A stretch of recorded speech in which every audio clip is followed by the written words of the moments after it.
Hello అండి అందరికీ. అందరూ బాగున్నారా? నేనండి మీ కళ్యాణి ఫ్రమ్ ఎస్కే స్టైల్. ఈ వీడియోలో సమ్మర్ స్పెషల్ అయిన నోరూరించే సంవత్సరం పాటు నిల్వ ఉండే ఆవకాయ పచ్చడి ఎలా చేసుకోవాలో చూపిస్తానండి. దీనికి మొదటగా నేను ఆవాలు, జీలకర్ర, మెంతులు అండ్ మామిడికాయ ముక్కలు, మామిడికాయల్లో వచ్చే జీడి ముక్కలు ఇవన్నీ రెడీగా పెట్టుకున్నాను అనమాట. మార్కెట్లో మనము ఆవకాయకి సరిపడా మామిడికాయలు చూసుకోవాలండి. అది మాత్రం కొంచెం తెలుసుకోవాలి. కాయ ఏ రకంగా ఉంటుంది, పుల్లగా ఉండాలి, పీచు ఎక్కువగా ఉండాలి అండ్ కండ అనేది కొంచెం తక్కువగా ఉండాలి. పెద్ద కాయల్ని సెలెక్ట్ చేసుకోవద్దు, మీడియం సైజ్ కాయల్ని తీసుకుంటే బాగుంటుందన్నమాట. మేము తెలంగాణ సైడ్ ఎలా చేస్తామంటే ఫస్ట్ తాలింపు చేసి రెడీగా పెట్టుకుంటాము. ఒక గిన్నెలో 300 గ్రాముల విజయ పల్లి నూనె వాడతామండి. పల్లి నూనె 300 గ్రాములు వేసుకొని నూనె వేడయిన తర్వాత ఆవాలు వచ్చేసి 25 గ్రామ్స్, జీలకర్ర వచ్చేసి ఒక 25 గ్రామ్స్ అండ్ మెంతులు వచ్చి 25 గ్రామ్స్ వేసుకున్నాను. అండ్ కొంచెం ఒక టేబుల్ స్పూన్ తాలింపు గింజలు కూడా వేసుకున్నాను. మిరపకాయల్లో వస్తున్నాయి కదండి ఎండుమిర్చిల్లో, ఆ తాలింపు గింజలు కూడా నేను వాడతానన్నమాట వంటల్లో కూడా. తాలింపుల్లో ఈ ఆవాలు జీలకర్ర వేసినట్టుగా తాలింపు గింజలు కూడా వేస్తాను. ఇవన్నీ వేసిన తర్వాత అన్నీ బాగా వేగిన తర్వాత మనం స్టవ్ ఆఫ్ చేసుకొని ఈ ఆయిల్ తాలింపుని చల్లారబెట్టుకోవాలి. తర్వాత ఈ మామిడికాయల్ని మనం మార్కెట్కి వెళ్ళినప్పుడు అండి ఒక మంచి కాటన్ క్లాత్, పొడిది కాటన్ క్లాత్, కొంచెం వాటర్ కూడా తీసుకెళ్ళాలండి. అక్కడ కాయలు కొన్న తర్వాత మనం కాయల్ని బాగా కడిగి ఈ గుడ్డతోటి మనం తుడుచుకున్నాం అనుకోండి నీట్గా ఉంటుంది. కానీ ఇంటికి వచ్చిన తర్వాత పచ్చళ్ళు పెట్టే టైంకి ముక్క కొంచెం నల్లగా అనిపించిందండి. నేను మళ్ళీ ముక్కల్ని కూడా కడిగాను అనమాట. కడిగి బుట్టకేసి కొంచెం ఆరబెట్టాను. ఇలా బాగా మళ్ళీ కడిగాను అనమాట. కొంచెం మంచిగా అయిపోయాయి ముక్కలు, ఫ్రెష్గా అనిపించింది. నేను కాయకి 12 ముక్కలు వచ్చేటట్టు కట్ చేయించాను అనమాట. ఎలా అంటే ప్రతి ముక్కకి టెంక ఉండాలి. టెంక లేకపోతే పచ్చడి పాడవడానికి ఒక వన్ ఆఫ్ ది పాయింట్ అవుతుందన్నమాట. ఇది జీడీలు కూడా నేను తీసుకొచ్చాను. ఈ జీడీలలో పెద్ద పెద్ద ముక్కలన్నీ తీసి ఒక 3-4 టైమ్స్ ఫ్రెష్ వాటర్ వేసి బాగా కడిగాను. ఈ జీడీలు చాలా మంచిదండి. అందరం ఏం చేస్తాం, మామిడిపండు తిని మామిడికాయ పప్పు వేసుకున్నా కూడా టెంకని పడేసేస్తాం మనం. కానీ దాని లోపల ఉన్న జీడి హెల్త్ వైజ్గా చాలా మంచిదండి. మనకి దీంట్లో విటమిన్ B12 పుష్కలంగా లభిస్తుందండి. స్పెషల్లీ వెజిటేరియన్స్కి చాలా మంచిదన్నమాట. నాన్ వెజిటేరియన్స్కి వాళ్ళు తీసుకునే నాన్ వెజ్లో చాలా దొరుకుతుంది. కానీ వెజిటేరియన్స్కి B12 అనే విటమిన్ నాటు పుట్టగొడుగుల్లోనూ అండ్ ఈ జీడీలలోనే పుష్కలంగా లభిస్తుందన్నమాట. ఈ జీడీని మనం డైరెక్ట్గా పచ్చిది తిన్నామనుకోండి, నాలుక మీద అన్ని పొక్కులు వస్తాయి.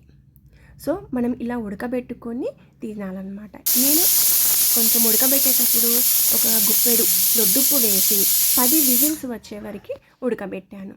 ఇవి ఉడికిన తర్వాత చిల్లుల బుట్టలో వేసుకొని ఆరబెట్టుకున్నాను.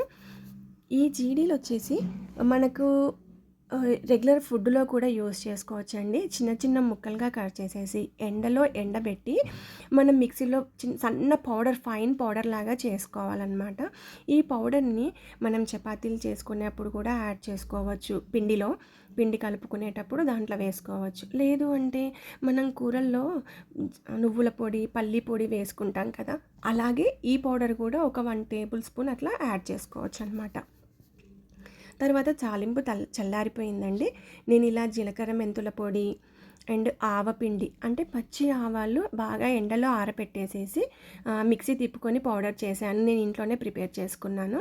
తర్వాత అల్లం వెల్లుల్లిపాయ పేస్ట్ కూడా నేను ఇంట్లోనే ప్రిపేర్ చేశానండి. అలా చేసుకున్నాం అనుకోండి ఫ్రెష్గా ఉంటుంది. పచ్చడి నిల్వ ఉండడానికి కూడా ఒక కారణం అనమాట, ఒక పాయింట్ మనకు నిల్వ ఉండడానికి. ఇలా అన్నీ మనం ఫ్రెష్గా యూస్ చేసామనుకోండి బాగుంటుంది. నేను కారపొడి వచ్చేసి 3 మ్యాంగోస్ కారపొడి యూస్ చేస్తాం పచ్చళ్ళకి. సాల్ట్ వచ్చేసి మనకు మార్కెట్లో పచ్చళ్ళ ఉప్పు దొరుకుతుందండి. మా మదర్ కూడా ఫస్ట్ నుంచి అదే వాడతారు. నేను కూడా అలాగే తీసుకొచ్చానమాట. తర్వాత ఈ పచ్చడికి ఆవపిండి వచ్చేసి ఆవకాయ కదండీ! ఆవపిండి మెయిన్ ఇంగ్రీడియంట్. కానీ తెలంగాణ సైడు ఆవపిండి కారము ఒకటే మెజర్‌మెంట్ కాకుండా ఆవపిండి 200 గ్రామ్స్, కారప్పొడి పావు కేజీ, సాల్ట్ హాఫ్ కేజీ వేసుకోవాలి. ఆ రకంగా వేసుకుంటేనే మాకు ఆవపిండి ఎక్కువ ఘాటు ఇష్టం ఉండదనమాట. సో, అందుకే అమ్మ ఆ కొలతలతో వేసేది. మా సిస్టర్ కూడా అదే కొలతలతో చేయించారు. తర్వాత ఉప్పు. ఇది కూడా పచ్చళ్ళ ఉప్పండి. పచ్చళ్ళ ఉప్పు హాఫ్ కేజీ కదా! హాఫ్ కేజీ కొంచెం తక్కువేసి పక్కన పెట్టేసుకున్నాను నేను.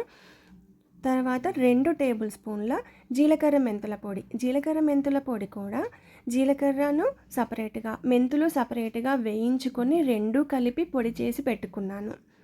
ఈ జీలకర్ర మెంతుల పొడి మంచి ఫ్లేవర్ వస్తుందనమాట. పచ్చళ్ళకే గానీ, మనం ఏదన్నా పులుసు కూరల్లో యాడ్ చేసుకున్నా కూడా చాలా బావుంటుంది టేస్ట్ కూడా. తర్వాత 2 గరిటెలతో నేను అల్లం వెల్లిపాయ పేస్ట్ వేశాను. అంటే 150 గ్రాములు అల్లం వెల్లుల్లి పేస్ట్ వేసుకున్నాను. ఈ పేస్ట్ కూడా అల్లము సపరేట్‌గా, వెల్లుల్లి సపరేట్‌గా మిక్సీ చేసి, దానికి కొంచెం దొడ్డుప్పు, పసుపు వేసి 2 కలిపి మిక్సీ తిప్పి స్టోర్ చేసుకున్నాను నేను. తర్వాత జీలకర్ర మెంతుల పొడి వేసాను. 1 టేబుల్ స్పూన్ పసుపు వేస్తున్నాను.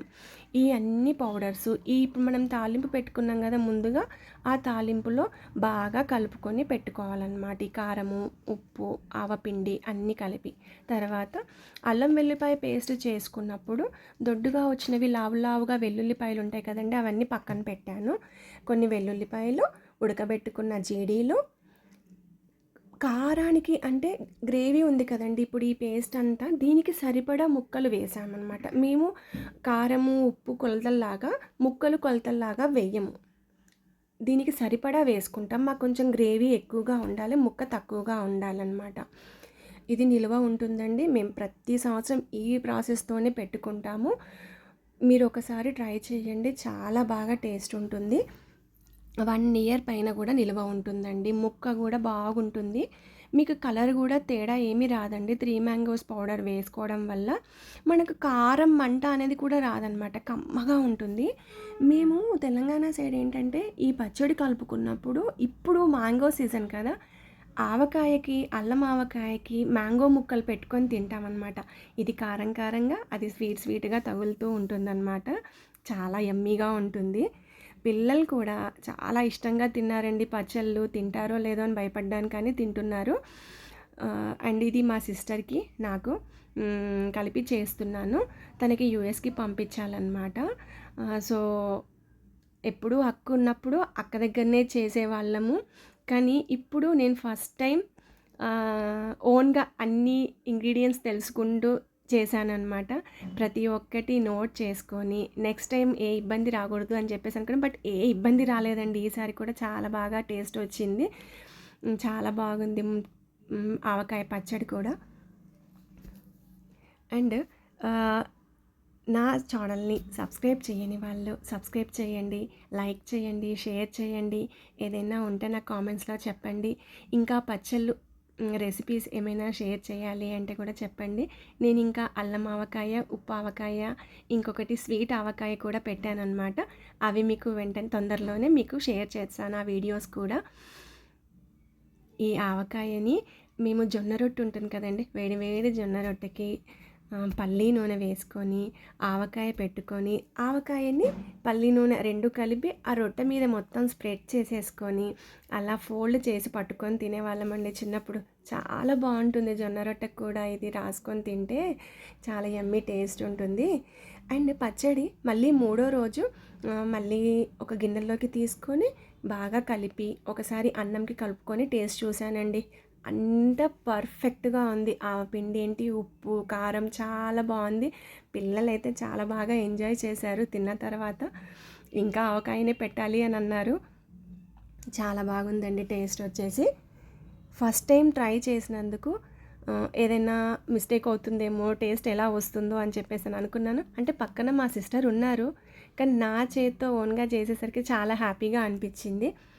మనం నేర్చుకుంటే ఏదైనా వస్తుందండి. రాదన్న పని అనేది ఏమీ ఉండదు. మనం మనసు పెట్టి చేయాలే కానీ ఏదైనా సాధిస్తాము. థ్యాంక్ యూ అండి. నా వీడియో నచ్చితే షేర్ చేయండి, కామెంట్ చేయండి.